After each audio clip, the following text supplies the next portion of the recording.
बुदरगड, आजरा, चंदगड तालुक्यातील प्रमुख नगदी पीक असलेल्या काजूच्या उत्पादनात वाढ झाली असली तरी प्रक्रिया उद्योगाअभावी काजू बोंडे मोठ्या प्रमाणावर वाया जात आहेत। दरवर्षी शेकडो टन काजू बोंडे जमिनीवर पडून सडत आहेत। त्यातून होणारी संभाव्य आर्थिक उलाढाल थांबली आहे। कोल्हापूर जिल्ह्यातील आजरा, चंदगड, बुदरगड, राधानगरी, गगनबावडा आदी विभागात काजूचे उत्पादन मोठ्या प्रमाणावर आहे, पण बोंडांच्यावर प्रक्रिया करणारे उद्योग आणि बाजारपेठ नसल्याने लाखो रुपयाची बोंडे वाया जात आहेत।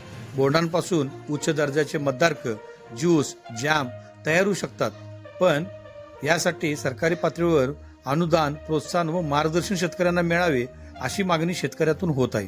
कोल्हापूर जिल्ह्यात भरपूर प्रमाणात काजू लागवड आहे।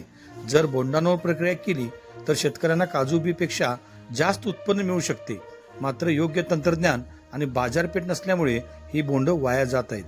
जिल्हा स्तरावर काजू बोंड प्रक्रिया युनिट्स उभ्या कराव्यात, स्वयंचलित प्रक्रिया उद्योगांना प्रोत्साहन द्यावे, शेतकऱ्यांसाठी बोंड संकलन साखळी विकसित करावी आदी मागणी शेतकऱ्यातून होत आहे।